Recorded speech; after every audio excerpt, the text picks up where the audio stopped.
नमस्ते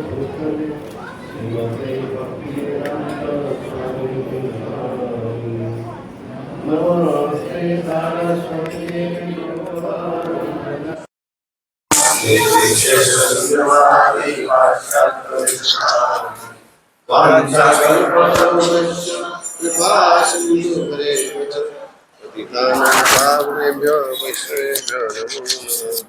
जय श्री कृष्ण चैतन्य प्रभु नित्यानंद श्री अद्वैत गदाधर शिवासादि गौर भक्त हरे कृष्ण कृष्ण कृष्ण हरे हरे हरे राम राम राम हरे हरे मूकं करोति वाचालं पंगुलंघयति गिरिं यत्कृपातमहं वन्दे श्रीगुरुदिनतारिणं श्रीचैतन्येश्वर परमं नमामि।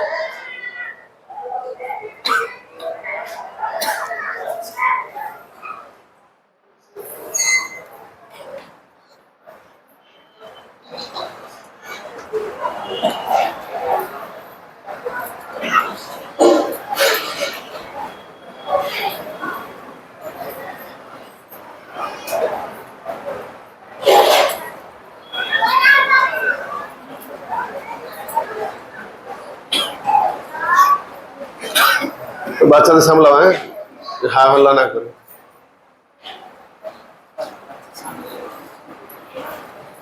हरे कृष्ण। तो आज जो है सुबह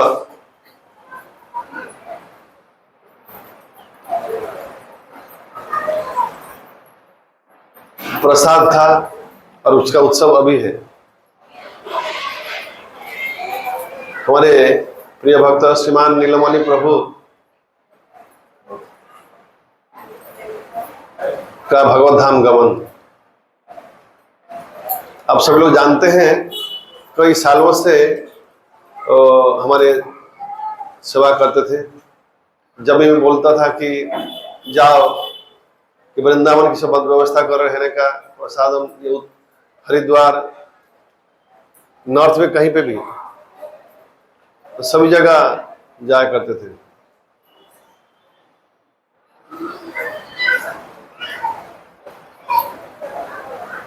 बहुत ही अच्छे चेतना के भक्त थे। उनको मृदंग बजाना कीर्तन करना भी आता था, उन लोग देखा होगा। उनको हाई शुगर हो गया था, उनको ब्रेन हेमरेज हुआ था, पैरालिसिस टाइप का हुआ था। और दिल्ली में एक मंदिर में घोड़े मंदिर में सेवा करते थे, पूजा पाठ करते थे। और 10-12 दिन पहले उनका देहांत हुआ। तो हमारे प्रिय अमृत गोविंद प्रभु सुबह उनकी विरह उत्सव में प्रसादम की व्यवस्था की थी।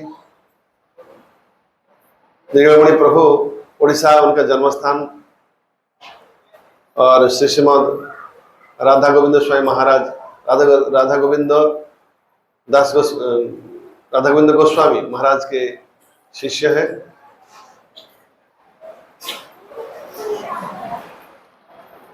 यहाँ सूरत में भी बहुत साल रहे, बाद में दिल्ली में जाकर वो रहने लगे। आपने देखा होगा कैसे हमारी यात्रा के साथ कितना सहयोगिता करते थे, बहुत मेहनत करते। स्पेशली दिल्ली से वृंदावन आया करते थे वैष्णव की सेवा के लिए। हमें रास्ता दिखाना, रहने की व्यवस्था करना, प्रसादम की व्यवस्थापना करना, बहुत ही सहायता की।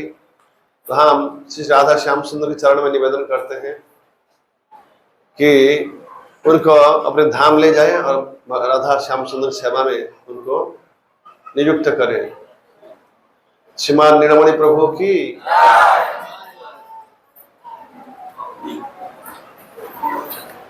तो चैतन्य महाप्रभु दक्षिण देश जाते हैं। इस बार हम दक्षिण देश गए थे। गोदावरी नदी के तट पर राय रामानंद के साथ उनका साक्षात हुआ। फिर संध्या के समय एकांत स्थान में दोनों मिले और वार्तालाप हुई। बातों में महाप्रभु राय रामदास से कहते हैं, पूछते हैं, बोलो तो राम राय, संसार में सबसे बड़ा दुख क्या है? संसार में एक मनुष्य के लिए सबसे दुख का प्रसंग क्या है, दुखपूर्ण वस्तु क्या है? तो रामन राय क्या जवाब दिया था?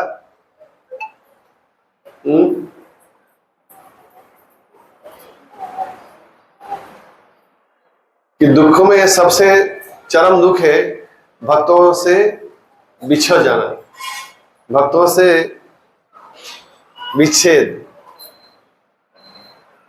तभी एक साथ दो, एक तो चले गए भगवत धाम, और हमारे जो प्रणवेश प्रभु जो कि एक आदर्श भक्त थे,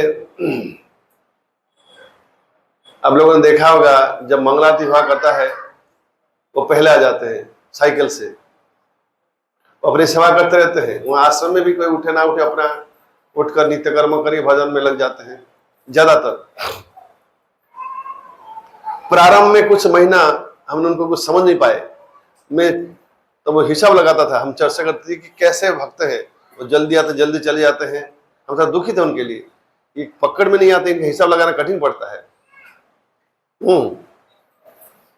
लेकिन मैं समझा था कि नया नया जो है किसी को एक जगह पे मन लगाना थोड़ा समय लगता है, इसलिए मैं समय दिया, और समय के अनुसार पता चला कि ये जो है एक अच्छे स्तर के भक्त है। हम जो प्रारंभ में जैसा सोचते थे ऐसा नहीं है, कुछ सेवा ना करना, चले जाना, शुरू में था ऐसा, दिखाई ना पड़ना, आश्रम में जाकर हाजिर हो जाना, जैसे प्रोग्राम लेट से आना, जैसे प्रोग्राम खत्म हुआ जल्दी लेट से आना तो नहीं आता, बाकी प्रोग्राम खत्म हुआ बस चल पड़ना। प्रोग्राम खत्म होने के बाद ही मालूम पड़ता है किसके अंदर क्या भक्ति है।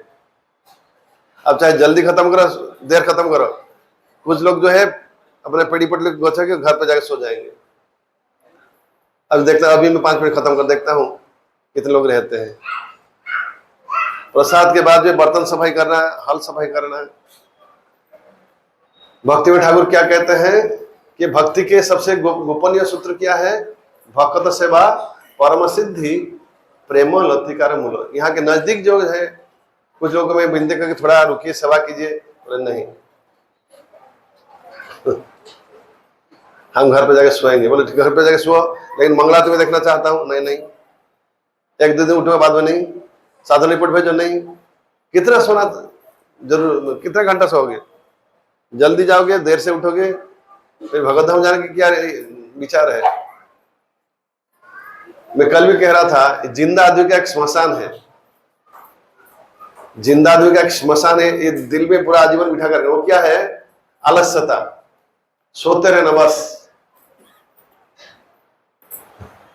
वो एक ताऊ जी थे, वो बोलते थे एक चट्टाई एक तकिया कर लेना बस, भाई खा के सो जाना, सोना सोना सोना सोना सोना, फिर पीछे भूख लगता उठ के खा, फिर सो जाना, सोना सोना। ये आदमी जिंदा होकर ही मुर्दा है।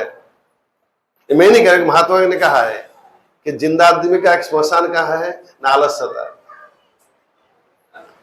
प्रभुपाद गीता में लिखे हैं 6 घंटा व्यक्ति को सोना चाहिए। खाना, सोना, भय और इंद्रिय भोग, ये जितना बढ़ाएंगे उतना बढ़ेगा।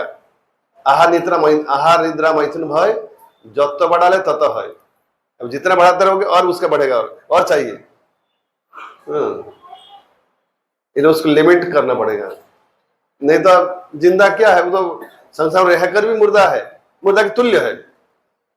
हाँ, हमेशा कभी देखो जप में सोता रहता है, भागवत में सोता रहता है, सुबह जो है मंगला उठ के सोता रहता है, आंख कितना देर खुला रहता है। घड़ी देख के 6 घंटा सोना चाहिए। अच्छा, और एक बात है, डॉक्टर कहते हैं जो मेडिकली प्रॉब्लम है, जो कमजोर है, उनको भी अधिक नींद आती है। चाहे कितना सो जाओ फिर भी नींद आएगा, बैठे बैठे सो जाएंगे, जैसे कथा चालू सोना चालू। उनको कुछ एक्सरसाइज करना चाहिए, कसरत। महाराज कहते हैं, मैं जब पुणे में था, महाराज कहते थे कसरत भक्त की स्पेशल जरूरत नहीं, 2 टाइम अगर आरती में कोई भाग लेगा आरती में नृत्य करेगा। भक्ति रसम सिंधु में लिखा है कि भगवान के सामने नृत्य करना भक्ति का एक महत्वपूर्ण अंग है। काफी लोग आरती में, मैं भी कई बार नहीं आ पा रहा हूं, तो मुझे लगता है शायद उसके लिए पता, जो भी हो, बहुत लोग आरती में आते नहीं है। आरती में यहाँ के नजदीक के लोग भी देर से आते हैं, 8 बजे। हमको लगा कि पहले मरुक से होता था, यहाँ के नजदीक लोगों को दूर पड़ता है, इसलिए यहाँ लाए ताकि नजदीक होगा जल्दी आ जाएंगे, लेकिन कुछ फर्क नहीं पड़ा। तो देर से आना, जल्दी चले जाना। कुछ लोग हैं सीरियस, ऐसा नहीं सभी लोग नहीं, लेकिन कुछ लोग ऐसा आलस्यता कर रहे हैं या भक्ति समय काट कर रहे हैं। भक्ति में अधिक समय नहीं देंगे। अब देखिए मोबाइल में कितना घंटा चला जाता है, टीवी में कितना घंटा जाता है, किसी झगड़ते हैं तो कितना समय दे देते हैं। थोड़ा भजन साधन में समय देने से तो बेचारा हमारा पैसा इस समय कमाता था, इतना समय नहीं दूंगा मैं। लेकिन घर पे सोते हैं जो 6 घंटा से अधिक, तो विचार नहीं करते हैं मैं कितना अधिक सो गया। चलो अधिक नहीं सोया, लेकिन कभी किसी मिलते हैं तो अनावश्यक बातें भी करते हैं जो कि इतना जरूरी नहीं है। उस समय हम ग्रंथ अध्ययन, भजन साधन उसमें लगा सकते हैं। समय की सदुपयोग करना चाहिए। एनीवे, तो थोड़ा डॉक्टर की जो दवाई हमेशा कड़वा रहता है, मैं इसलिए बोला ताकि इसे समझे और स्वयं की थोड़ा जागरूक करे स्वयं को कि मैं क्या क्या कर रहा हूं, तो विश्लेषण करें। और कुछ लोग सर पटकने बाद भी सर फोड़ भी दे, वो साधना पत्र भेजने वाले नहीं, वादा किए हैं आपको जो भी करना करो, लेकिन हम भेजने वाले नहीं है। कितना 1000 बार बोलो तभी नहीं भेजे।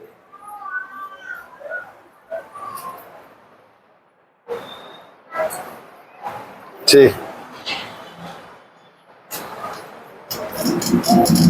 कृपया साधना पत्र रेगुलर भेजिए।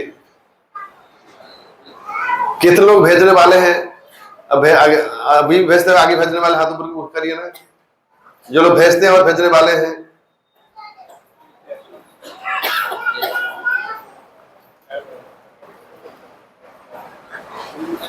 अब यहाँ भगवान बैठे हैं, देख रहे हैं कितने लोग झूठ बोल रहे हैं। अब देखता हूं कितने लोग भेजते हैं। मैं इसलिए बोल रहा हूं, मुझे सवाल होता है कि अब इनको लाके आते हैं दीक्षा करवाने के लिए, अब देखते हैं लोग जब करते हैं, मुझे ऐसा पूछते हैं, अब कैसे मालूम पड़ा ये भजन साधन करते हैं, इनको लाकर खड़ा कर दे दीक्षा के लिए। ये छोटे छोटे बच्चों को लेके आ जाते हैं दीक्षा करने के लिए। इनको बोला था बच्चा है, अभी कम उम्र का है, इनसे लाए हैं दीक्षा करने के लिए, ये जब करते। अब देखा है कभी दीक्षा की जवाब क्या दूं मैं तब देखा कि मैंने साधन रिपोर्ट देखिए, मैं वीडियो कॉल में रोज देखता रहता हूँ, लोग जब करते हैं रिपोर्ट लिख कर भी देते हैं, तो मैं जवाब जो है स्ट्रांग रहेगा, है ना। कि मैं देखता हूँ बैठे, सुनिए बैठ के जब नहीं करे ये बात नहीं है, कोई खाली खाली जुम में बैठेगा ऐसा तो बैठे हुआ तो जब करेगा। लेकिन कुछ लोग हैं जुम बंद कर, वीडियो बंद करके बैठे रहते हैं, या वीडियो चालू रहेगा दिखाई नहीं देंगे। एक हिसाब मुझे समझ नहीं आता है, वीडियो घंटों तो चल रहेगा लेकिन सामने ही नहीं आएंगे, ये कैसे, क्या दिमाग में चलता है? जब बुलाएंगे तो सामने आएंगे, नहीं तो हाथ दिखा देंगे कि मैं हूं। क्या डर लगता है, पता नहीं क्या क्या समस्या है। ऐसा ना करे, वीडियो में रहे और जूम पे बैठ के जप करे और साधना रिपोर्ट भेजे। ये कोई नौकरी का रिपोर्ट नहीं है, स्वयं की जागृत होगा कि मैं स्वयं को धोखा नहीं दूंगा। मैं रिपोर्ट जो भेजेंगे स्वयं को पूछेंगे ना कि मैं जो लिख रहा हूं क्या सही में जप किया है, क्या सही में शास्त्राध्ययन किया है, सही में ठीक टाइम पर जो लिख रहा हूं उठा है क्या नहीं। इसी तरह एक एक दिन करके हमारे आयु से बर्बाद होता जाएगा, एक एक दिन करके, और एक दिन बुढ़ापा आ जाए देखेंगे भजन साधन हुआ ही नहीं, खाली हाथ आया था खाली हाथ जाऊंगा बिना कमा के। परमार्थ ये भी पैसा की कमाई है, कितना पैसा कमाते हैं उसके हिसाब। परमार्थ पैसा है, असल पैसा है, उसकी जो कमाते कितना उसके हिसाब रोज भेजने का, कितना पैसा आध्यात्मिक पैसा कमाया। कुछ लोग पैसा कमाने के हिसाब देना नहीं चाहते हैं, इसका मतलब क्या है, पैसा कमाते नहीं होंगे, अधिक संभावना ऐसा है।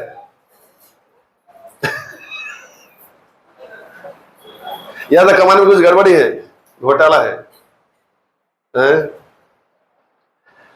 या तो थोड़ा फल सीखो हो सकता है, हम क्या देंगे जाने दो ना, क्या फायदा, हम तो थोड़ा बड़े चढ़े लोग हैं, हम अच्छे वक्त हैं, देने की जरूरत ही नहीं। ये फल सीखो है, नित्य अहंकार है, ये भी ना होना चाहिए। तो भक्त सेवा परम सिद्धि प्रेमोलोतिकार मूल, भक्ति में ठाकुर कहते हैं भक्ति में आगे बढ़ने के लिए सीक्रेट है कि भक्तों की सेवा करना। क्या जो अनुष्ठान में आते हैं भगवान को हम देखते नहीं, फोटो के रूप में देखते हैं, यहाँ सेवा मतलब भक्तों की सेवा होता है। भगवान कहते हैं मेरे से भी भक्तों की सेवा मुझे अधिक प्रिय है।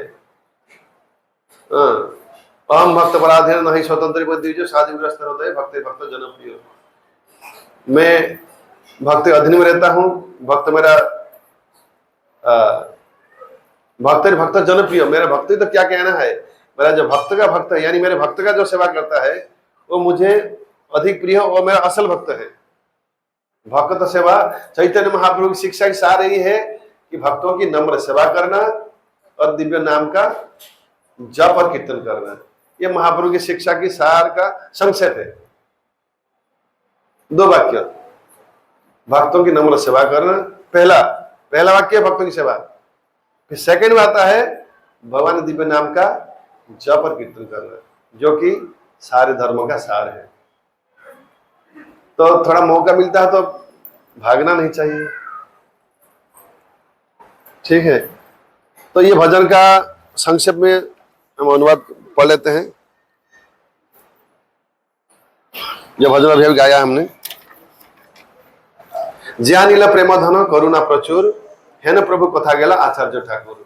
अद्वैत आचार्य जब चैतन्य महाप्रभु चले गए, उनके अंतर ध्यान से पहले जैसे अद्वैत हरिदास ठाकुर उन्होंने कहा कि महाप्रभु मैं रहते हुए मेरे सामने आपका जो अप्रकट लीला मेरे सहन नहीं होगा, मैं रह नहीं पाऊंगा, इस कष्ट में सहन कर नहीं पाऊंगा, इसलिए मुझे कृपया अनुमति दे कि आपके अंतर ध्यान से पहले मेरा अंतर ध्यान हो जाए। अब मेरी इच्छा है कि आपके मुख चंद्र में दर्शन करता रहूं, आपकी चरण कमल को मेरे सीने पर धारण करता रहूं, आपके नाम उच्चारण करता हुए मेरा शरीर त्याग हो जाए, मेरा आत्मा शरीर से निकल जाए। चैतन्य महाप्रभु ने कहा तथास्तु, तो ऐसा ही होगा। महाप्रभु उनके अंतिम समय पर आए और उनके सामने बैठे, अपना वरद श्री चरण कमल हरिदास ठाकुर के सीने पर रखा और हरिदास ठाकुर चैतन्य महाप्रभु का मुखचंद्र दर्शन करते हुए भगवत धाम को गमन किए। ज्ञानीला प्रेमधन करुणा प्रचुर हेन प्रभु कथा गेला आचार्य ठाकुर। जो अद्वैत आचार्य ने चैतन्य महाप्रभु कहा था कि महाप्रभु अब जब कृष्ण प्रेम वितरण करेंगे तब धनी गरीब सुंदर असुंदर मूर्ख विद्वान ये विचार ना करे, सबको दे कृष्ण प्रेम। महाप्रभु का तथास्तु, मैं सबको बांटूंगा। कहा मोर स्वरूप रूपो कहा सनातन, रूप गोस्वामी सनातन गोस्वामी कहाँ गए? भजन किसने रचना की है? श्री नरोत्तम दास ठाकुर। विरह की भजन है कि कहा मोर स्वरूप गोस्वामी, रूप गोस्वामी, स्वरूप दामोदर गोस्वामी और सनातन गोस्वामी कहाँ चले गए? कहाँ दास रघुनाथ पतित पावन, रघुनाथ दास पतित पावन है, ये कहाँ गए? कहाँ मोरा भट्ट जुग, गोपाल भट्ट और रघुनाथ भट्ट, इन्हें कहते हैं भट्ट जुग जोड़ी, ये कहाँ चले गए? एक काले कथा गेला गोरा नटराज, और साथ में एक ही समय पर लगभग गोरा नटराज गौरांग महाप्रभु कहाँ चले गए? पाषाणी कुटी व माथा अनोले पशिव की जो विरह है मेरे से सहन नहीं हो रहा है। मुझे तो इच्छा होता है कि मेरा मस्तक लेकर पत्थर पर सर पटक दूं और ना तो अग्नि के अंदर, जलता हुआ अग्नि के अंदर प्रवेश कर लूं। गौरांग गुनेर निधि कथा के लिए पावो। इनकी विरह से, ये विरह मुझे सहन नहीं हो रहा है महाप्रभु की विरह से।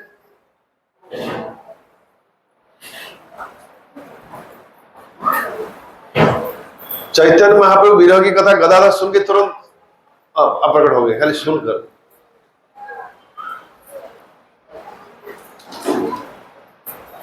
गौरांग गुनेर निधि कथा के लिए पावो।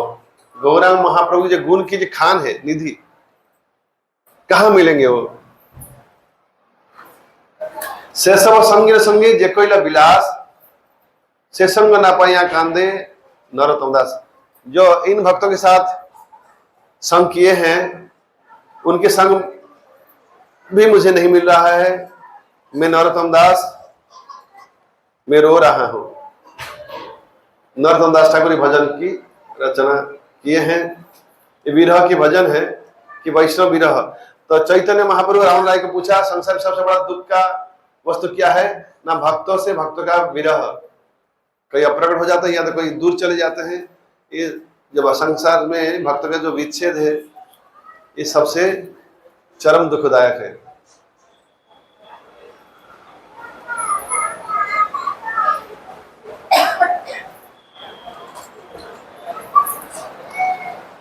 पर ये प्रकृति के नियम है कि meeting and parting is the go of the world. संसार में मिलना और बिछड़ जाना, यही संसार के नियम है। तो इसको स्वीकार करने के लिए प्रस्तुत होकर रहना पड़ेगा, और एक दिन सबको जाना पड़ेगा। कब किसी बारी आएगी। ठीक है। हरे कृष्ण कृष्ण कृष्ण हरे हरे, हरे राम श्रील प्रभुपाद की स्वामी भक्तवृंद की।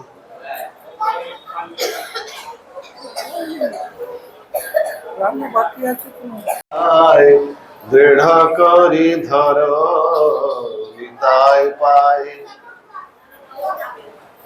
हेन निताय बिनेरे भाई, राधा कृष्ण पाइते नाई, दृढ़ करी धर निताय पाए। नितांत बहु कृपा से ही राधा कृष्ण कृपा मिल सकता है। ए गोविंद, ए गोविंद, तुम एखाने एसो, एखाने बसो, एखाने एसो। ये पूरा टॉप में आ गया है, ब्लैक लिस्ट। जो बैठो, अब चलो उठे जो जाबे थाने भरे देबो। ठीक है, पा तुले बसो, पा तुले बसो। ये बदमाश नंबर 1 है, लीडर हो गया है, बदमाश का लीडर। नाम गोविंद, गाय और इंद्रियों के नियंत्रक है, अपने इंद्रियों को पूरा काबू में रखा है। साधु वेश में, और साधु का काम तिलक सीखा है, बहुत बदमाशी करता है। अब एक बस नटबड़ हो ना, पलावे ना। ठीक है।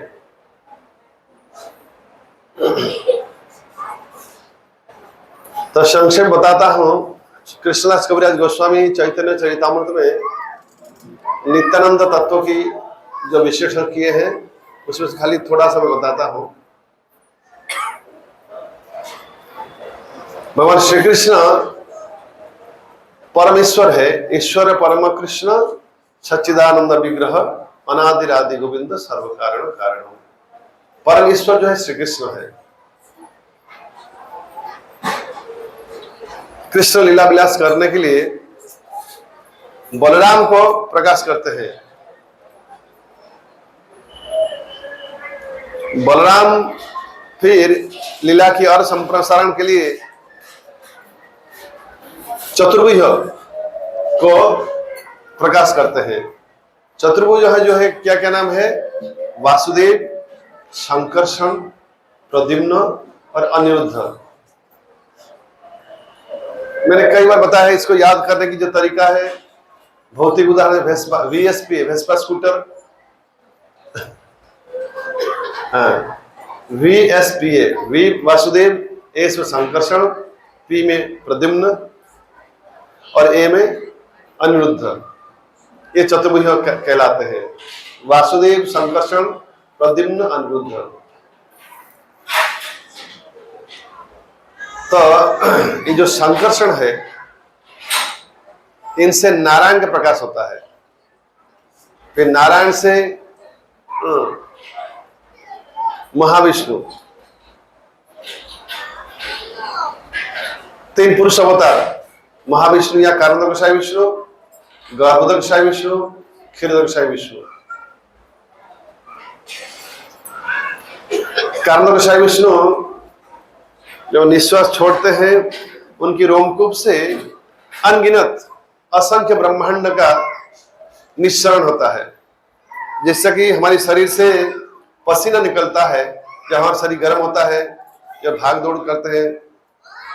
ए तो भल पिला थिला पुणी खराब आड़ गति करिव ना, चुप से। कौन मारा? जब शरीर गर्म होता है तो शरीर से पसीना निकलता है, रोमकूप से पसीना निकलता है। अब केशव को देखो कितना जेंटलमैन जैसा बैठा है, कोई नटखट नहीं करता। देखो गोविंद ताकि देखो एक हले ना हो नड़े ना से पूरा शुद्ध वैष्णव मत बसे आज देखे तो एने बसते है।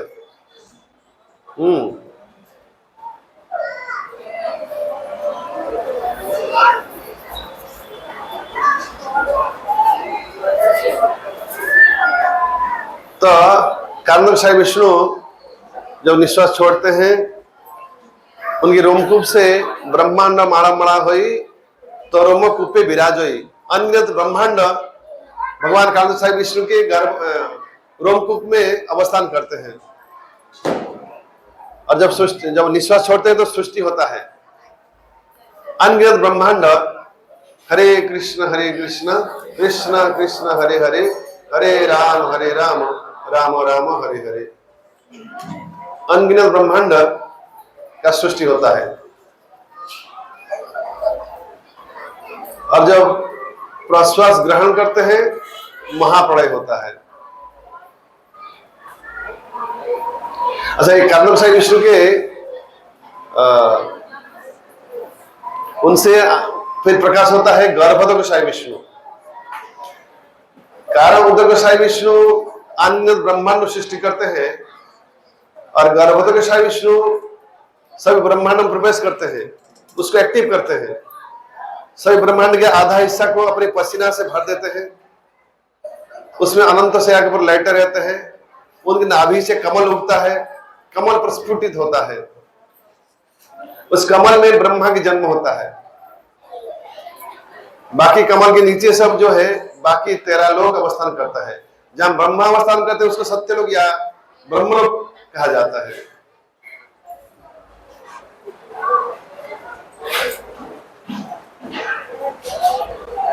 कृपया कोई बात ना करे।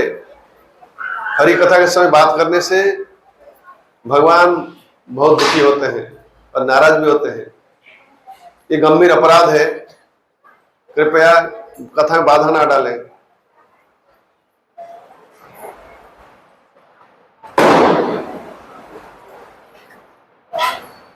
जैसा मैं कथा चल थोड़ा कथा चल, मैं जैसा बंद कथा बंद, ये कैसा है? जैसा मैं प्रवचन चालू उनके प्रवचन चालू, मैं प्रवचन बंद उनके प्रवचन, ऑटो सिस्टम।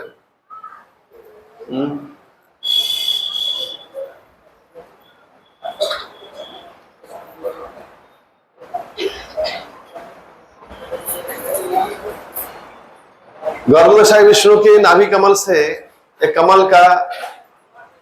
कमल फूटता है।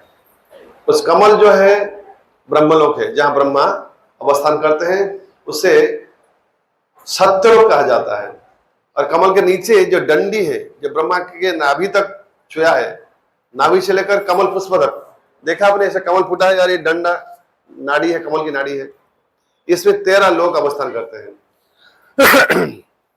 बीच में पृथ्वीलोक है, जो सेंटर में धरती है, भूलोक, ऊपर भूवलोक, स्वर्गलोक, महललोक, जनलोक, तपलोक और अंत में सत्यलोक है या ब्रह्मलोक, जहां ब्रह्मा जी निवास करते हैं। और धरती के नीचे अतल, बीतल, सुतल, तलातल, महातल, रसातल, पाताल। सुतल हमने सुना था उस दिन बलि महाराज रहते हैं सुतल लोक में। तो पाताल लोक सबसे लोएस्ट प्लैनेट है। तो ये चैतन्य चरितामृत में, भागवत में वर्णन है। और फिर गर्भोदक साई विष्णु से उत्पत्ति होते प्रकाश होते हैं क्षीरोदक साई विष्णु। क्षीरोदक साई विष्णु सभी जीवों के हृदय में परमात्मा के रूप में अवस्थान करते हैं। वो चतुर्भुज के रूप में रहते हैं, शंख चक्र गदा पद्म धारण करते हैं और अणु परमाणु में भी अवस्थान करते हैं। जो हम कहते हैं भगवान सर्वत्र है, वो है क्षीरोदक साई विष्णु। और 400 फॉर्म है, उनके 4 हाथ है, उसमें शंख चक्र गदा पद्म धारण करते हैं। अच्छा, यहां तक है। अभी हमने प्रारंभ में कहा था भगवान श्री कृष्ण बलराम को प्रकाश करते हैं। बलराम कविराज गोस्वामी कहते हैं बलराम से फिर चतुर्भुज, चतुर्भुज से नारायण, नारायण से महाविष्णु, महाविष्णु से सेकंड एक्सपेंशन गर्भदशा विष्णु, फिर थर्ड एक्सपेंशन क्षीरदशा विष्णु। लेकिन ये जो इतना एक्सपेंशन हुआ, ये जो कृष्ण से बलराम आए, ये बलराम जो है नित्यानंद तत्व। बलराम হইল নিতাই ব্রজেন্দ্র নন্দন যেই সচি সুত হইল সেই। বলরাম হইল নিতাই, বলরাম হইল নিতাই। तो कृष्ण जो है ब्रजेंद्र नंदन कृष्ण गौरांग महाप्रभु रूप में प्रकट हुए। अब बलराम कृष्ण के ज्येष्ठ भ्राता वो नित्यानंद प्रभु के रूप में प्रकट हुए। द्वापर में त्रेता युग में कौन थे? राम और लक्ष्मण। त्रेता युग में लक्ष्मण ने देखा था कैसे उनके ज्येष्ठ भ्राता नंगे पांव में 14 साल वनवास बिताए, कांटा चुभना, गर्म रेती में चलना, जिनका चरण कमल की भांति कोमल है, तो ऐसे चरण को बहुत कठिनाई उठाना पड़ा था। जटावल्कल का धारण करना, मृग चर्म के ऊपर या कुछ घास के ऊपर बैठना, जो कि सारे संसार के सम्राट होने के लिए लायक है, वो जटावल्कल धारण करके कुशासन में बैठते हैं, मृग चर्म को बैठते हैं। ये देखकर लक्ष्मण को सहन नहीं होता है। उन्होंने वरदान मांगा था कि भ्राता मुझे एक वरदान दीजिएगा ना। क्या है ना, नेक्स्ट लाइफ में जब दूसरा युग में होगा मैं आपका बड़े भाई बनूंगा ना। क्यों ना, अभी मैं आप छोटा हूं और मैं आपको कुछ बोल नहीं पाता हूं, बड़ा जब होगा मैं आदेश कर पाऊंगा, ऐसा नहीं ऐसा करो। अब देखिएगा बलराम जो है कृष्ण सेव्य भगवान है, बलराम सेवक भगवान है। बलराम कृष्ण से आए हैं लेकिन बड़े भाई के रूप में लीला कर रहे हैं, इसलिए कृष्ण को भी डांटता है, कृष्ण यहाँ बैठ, वहां मत जाना, चप्पल पहनो, कांटा लग चुभेंगे, धूप में मत जाना, बच्चों की देखभाल करना, गऊ के पीछे दौड़ना मत, कर नहीं पाओगे, वहां यह है फलना है, ऐसा कठिन है। आपने देखा था जब कृष्ण भगवान श्री कृष्ण को मैया यशोदा ने उखल बंधन रस्सी के द्वारा बांधा था, दामोदर बंधन लीला हुआ था। तो दामोदर बंधन के समय दाऊ जी नहीं थे, ऐसा लिखा, अगर दाऊ जी होते तो ये लीला करने नहीं देते, मैया को किसी हाल में बांधने देते, छोटे भैया को तो बचा लेते।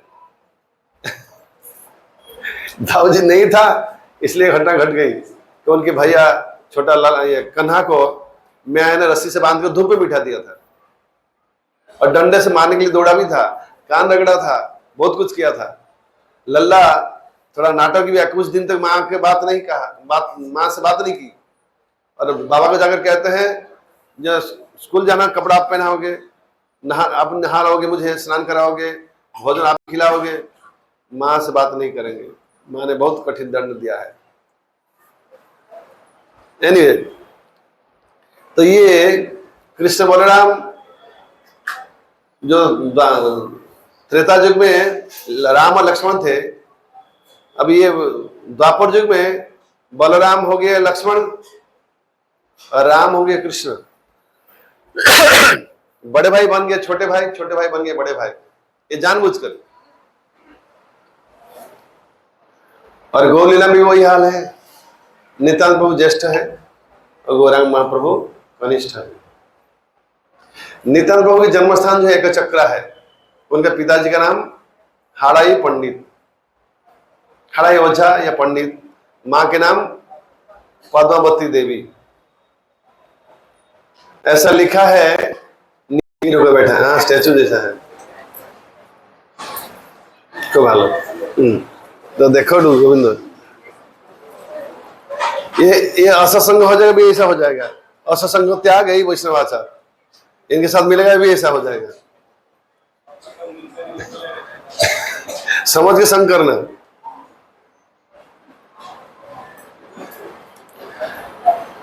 जो कुंवारी कन्या आती थी तो पूजा लेके आती थी, तो निमाई कहते थे मेरी पूजा करोगे तो मैं आशीर्वाद दूंगा, तुम्हें अच्छे पति मिलेंगे और तुम्हें 10 पुत्र प्राप्ति होगी।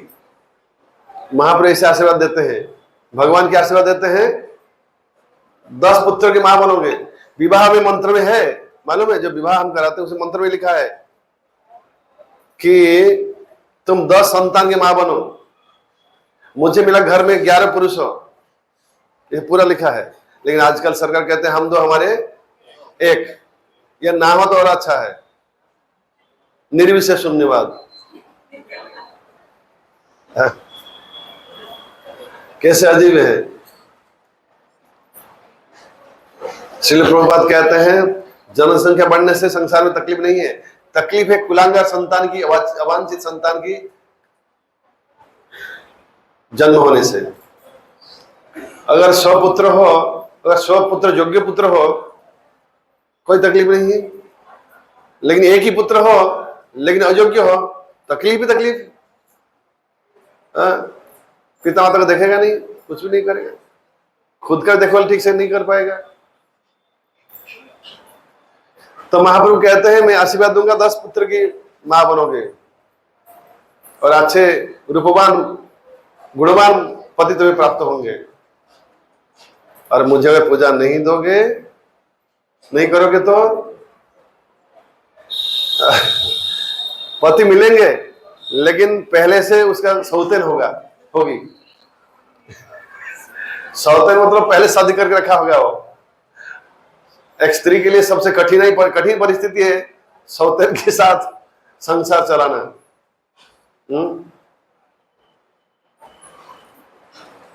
प्राण निकल जाता है। मैं एक बार एक जगह यज्ञ करने गया था, उसकी 2 बीवी है, दोनों बैठे यज्ञ में, वही यज्ञ में धक्का धक्की हो गए। फिर मुझे कहते देखो महाराज मुझे किस धक्का मारा, वहीं पे लड़ाई चालू हवन में, परिक्रमा में। मैं कुछ नहीं कहा, मैं मन ही मन हंसता रहा कि जिसका अगर किसी मृत्यु नहीं हो, 2 शादी करो तो ऑटोमेटिक मृत्यु हो जाएगा।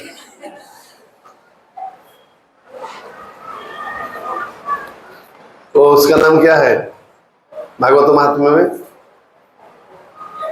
उसके डिब्बे ने मिलकर उसको मार डाला। धुंधुकारी शादी किया था, कितना 4-5 सब लोगों ने मिलकर उसको गले में रस्सी बांध के टांग खींच के उसे मार डाला।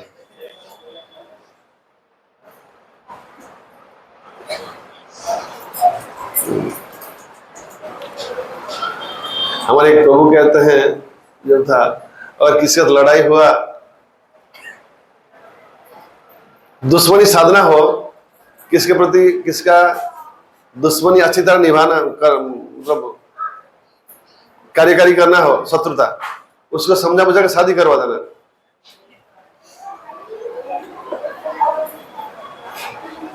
वो कहते हैं शादी करवाना जो है सबसे बड़ी दुश्मनी है। और जो 2-2 शादी करेगा तो फिर हालत क्या होगा। एनीवे, तो महाप्रभु कहते हैं अगर पूजा नहीं दोगे तो सौतेन मिलेंगे। ये तो गया। और कुंवारी कन्या जाकर जगन्नाथ मिश्र सची माता के पास कंप्लेन करते हैं कि निमाई जो है बहुत नाटक करता है, हमें कहते हैं कि कुछ गलत अनसन बोल देता है जो कि हमें बोलना नहीं चाहिए, और हम परेशान करते हैं गंगा के घाट में। तो निमाई जब थोड़ी देर बाद घर आते हैं, जगन्नाथ मिश्र और सची माता पूछते हैं कि निमाई तुम गंगा में जाकर ऐसा इन कन्याओं को परेशान किया है ना, मुझे थोड़ा तेल लाओ, मुझे गंगा स्नान में जाना है। तो स्नान में जाना है तो सब लोग थोड़ा धूल भी लगा है, हाथ में स्याही लगी है, जो टोल में पढ़ाई करते हैं ना, जो इंक लग जाता है, गंदा है। लेकिन निमाई ने क्या किया है, जानबूझ धूल शरीर में लगा लिया है। और लेकिन ये दूसरा भी सीखना मत है। और स्याही लगा फिर घर लौटते हैं, बोले हाँ तो सही में धूल लगी है, हाँ तेल थोड़ा लगाओ, लगा के जाके गंगा में स्नान करने जाऊंगा। इसलिए लड़कियां झूठ बोलती है कि निमाई झूठ बोलता है, पता नहीं चलता है। और क्या क्या करते हैं ना, जल्दी सुबह उठ के आसपास के जितने लोग हैं गांव में सबके घर पे जाकर बाहर से कुंडी बंद कर देना, लेट्स। पहले तो इसे अटैच बाथरूम नहीं था ना, सुबह उठने से तुरंत बाथरूम जाना पड़ेगा, मतलब मैदान में जाकर शौचक्रिया करना होगा। लेकिन बाहर से अगर दरवाजा बंद हो तो क्या परेशानी होगी, जरा विचार कीजिए। निभाए क्या करेंगे, अपने संग पंग सब जुटाकर दूसरे घर पे जाएंगे, सब बारंडा में जाकर और भी काम बोलूंगा। इस पहले तो दरवाजा बंद कर देंगे, फिर बारंडा में सुसु करेंगे। क्या क्या नटखट किए हैं। पर ये जो लीला है नित्यानंद प्रभु की जो बादियात, ये अलग है, ये थोड़ा अद्भुत अलग किस्म के है। ये साधु साहब के नटखट के नहीं करते हैं, ये केशव जैसा बैठा है ऐसा। नित्यानंद की लीला में नटखटी नहीं है। गौरांग महाप्रभु बहुत नटखट किए हैं, कृष्ण बहुत नटखट किए हैं, लेकिन नित्यानंद प्रभु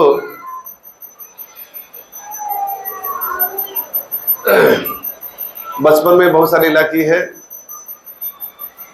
कभी रामायण लीला करते हैं, कभी लक्ष्मण की रोल करते हैं, शक्तिशील में गिर जाते हैं।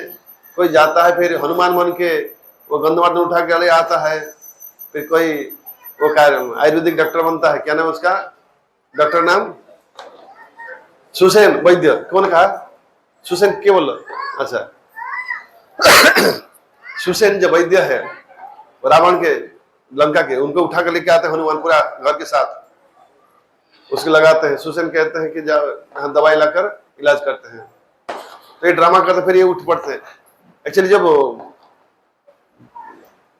वो शक्तिशाली में गिरते हैं, कोई देखते हैं सांस भी चलता नहीं है, मानो जैसे कि बस अप्रकट। लेकिन जब सुसेन वैद्य अगर ट्रीटमेंट करते फिर ठीक हो जाते हैं। बहुत प्रकार लीला करते हैं। और बाद में एक सन्यासी आता है उनके घर पे और कहते हैं मुझे कुछ दिन के लिए निताई को दे दो, मेरे सभा में जाएगा। फिर नित्यानंद प्रभु ये सन्यास साथ बहुत तीर्थ भ्रमण करते हैं। ये सब तो लीला है। नित्यानंद प्रभु चैतन्य चरितामृत, चैतन्य भागवत में जो बहुत सारे लीला है, तो उसमें एक बहुत ही महत्वपूर्ण लीला है जगाई माधाई का उद्धार। जगाई माधाई चैतन्य भागवत में इनका कथा वर्णन है कि ऐसा कोई पाप नहीं था कि जगाई माधाई नहीं किया था। चोरी करना, डाका डालना, मर्डर करना, जो भी हत्या करना, सब कुछ करते थे, रोज करते थे। यमराज इनके लिए परेशान थे। उनको लगा कि ये ऐसा कॉमन डिपार्टमेंट में हिसाब रखना पाप मुश्किल है। उन्होंने एक स्पेशल डिपार्टमेंट खोला, जगाई माधाई विभाग डिपार्टमेंट। और चैतन्य महाप्रभु नित्यानंद प्रभु को, हरिदास ठाकुर को भेजा, शन शन नित्यानंद शन हरिदास, सर्वत्र हमारा ज्ञान करह प्रकाश, प्रति घरे घरे गिया करही भिक्षा, बोलो कृष्ण भज कृष्ण और कर कृष्ण शिक्षा शिक्षा। नित्यानंद हरिदास मेरी बात सुनो, नवद्वीप के हर घर में जाओ, भिक्षा मांगो, बोलो भाइयों कृष्ण के नाम लो, कृष्ण की भजना करो, यही भिक्षा मांगो। और संध्या होने के बाद मुझे रिपोर्ट भेज देना। ये रिपोर्ट तब भी महाप्रभु लेते थे, अभी जब मोबाइल में रिपोर्ट खाली नहीं, उस समय महाप्रभु रिपोर्ट लेते थे। मुझे रिपोर्ट देना कितने लोगों को प्रचार किया।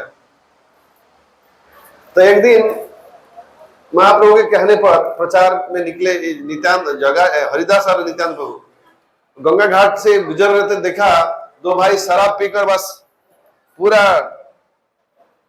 उसमें नशे में पूरा डूब गए हैं। नित्यानंद प्रभु सोचते हैं इन दो भाई का अगर हम उद्धार कर पाएंगे तो महाप्रभु की जो महिमा है संसार में बहुत फैल जाएगा। कैसे पापियों को महाप्रभु ने कृष्ण प्रेम प्रदान किए हैं। जगाई माधव था उनका नाम। तो नित्यानंद प्रभु जाकर उनको कहते हैं भाइयों कृष्ण का नाम लो। वो लोग मारने दौड़ते हैं। फिर दूसरा दिन जाते हैं, कल भगत आज आया, तो आज जैसे कहा उन्होंने थोड़ा बहुत निवेदन किया कि थोड़ा हरि नाम लो। माधाई ने आकर शराब की मटका नितांत प्रभु के सर पे पटक दिया। उनके सर फूट गया, खून बहने लगा। एक बार जोशमती नंद प्रभु, ये हमारे जहांगीरपुरा इस्कॉन मंदिर प्रवचन दे रहे थे इस कथा का। एक व्यक्ति ने पूछा कि नित्यानंद प्रभु स्वयं भगवान है, बलराम है, उनका शरीर तो चिन्मय है, सच्चिदानंदमय है, तो खून कैसे निकलेगा? खून तो भौतिक शरीर में रहता है, भगवानी शरीर में खून होता नहीं है। इसका जवाब यह है कि भगवान जब मनुष्य की लीला करते हैं तो खून बहाते हैं दिखाने के लिए, ताकि लोग भ्रमित हो कि मनुष्य है। एनीवे, तो ये समाचार जब चैतन्य महाप्रभु मिला, चैतन्य महाप्रभु अत्यंत क्रोधित हुए, दौड़ कर आए, सुदर्शन का आह्वान किया। जब सुदर्शन आने लगे, जगाई माधाई का हाल बुरा हो गया। जगाई माधाई बहुत रोते हुए, सर पटकते हुए चैतन्य महाप्रभु के चरण में गिर पड़ा। चैतन्य महाप्रभु ने कहा, तुमने नित्यानंद प्रभु के पास अपराध किया है, उनका सर फोड़ दिया है, मैं तुम्हें माफ नहीं कर पाऊंगा। अगर नित्यानंद प्रभु कहते हैं कि माफ करूं, वो अगर माफ कर दे तो फिर देखा जाएगा कि दोनों भाई जाकर जगाई माधाई जाकर नित्यानंद प्रभु के चरण पकड़ते माफी मांगते हैं। तो नित्यानंद प्रभु कहते हैं, देखो जगाई, देखो माधाई, तुमने मुझे मारा, इसके लिए मुझे कोई दुख। अच्छा, जब मुझे बोलना है, जब बंद करना हो, हाँ तो बोलते नहीं क्यों? अच्छा, फोटो था, हाँ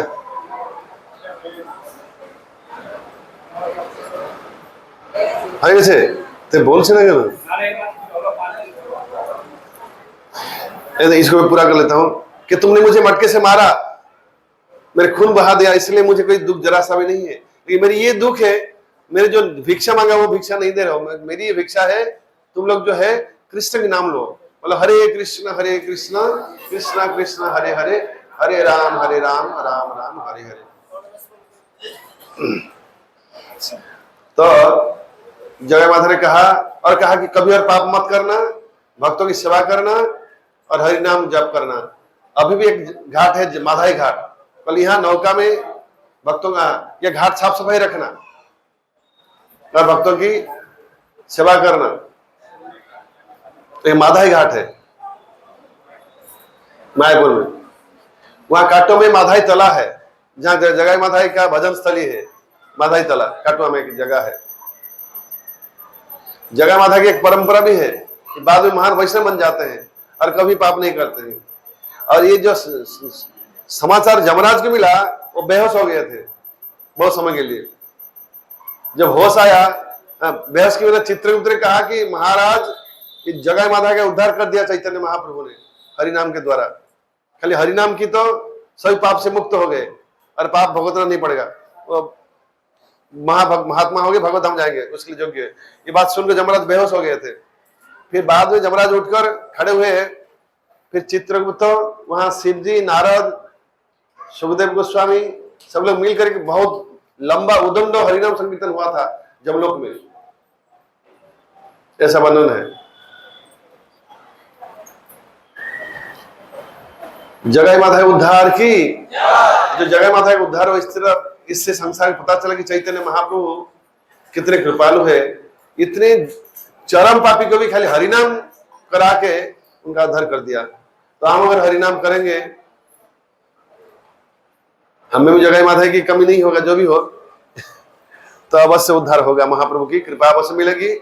महाप्रभु की इच्छा कि सारा संसार भगवान के दिव्य नाम का जप करे और शीघ्र इस जीवन में भगवान के धाम लौट जाए और भगवान की सेवा में लग जाए।